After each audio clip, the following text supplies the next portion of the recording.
একদিন এক ধনী ব্যবসায়ী এক দরবেশের কাছে গেল।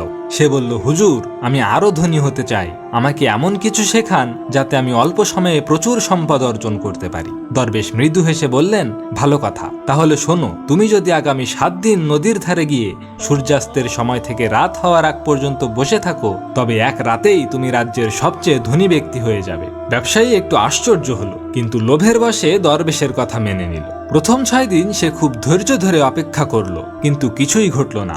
7ম দিনে সূর্যাস্তের সময় নদীর পানির মধ্যে অলৌকিকভাবে কিছু সোনার মতো জিনিস ঝলমল করতে লাগলো। সে দেখল পানি থেকে সোনার ছোট ছোট কণা ধীরে ধীরে ভেসে উঠছে। ব্যবসায়ী আনন্দে আত্মহারা হয়ে পানিতে ঝাঁপ দিল। 2 হাতে যতটা সম্ভব সোনা তুলতে লাগলো, কিন্তু দরবেশ তাকে সাবধান করে দিয়েছিল, সন্ধ্যার পরপরই নদীর পানি ভয়াবহ রূপ ধারণ করবে। ব্যবসায়ী ভাবল, আরেকটু সময় থাকলে কিছুই হবে না। সে লোভের বশে উন্মাদের মতো নদী থেকে সোনা সংগ্রহ করতে লাগলো। যখন বেরিয়ে আসার কথা ছিল, তখনও সে নদী থেকে উঠল না। অবশেষে রাত হলো, নদীর পানি ভয়াবহ রূপ ধারণ করলো, আর ব্যবসায়ী পানির স্রোতের সঙ্গে তলিয়ে গেল। অতিরিক্ত লোভ সবসময় আমাদের সর্বনাশের কারণ হয়ে দাঁড়ায়।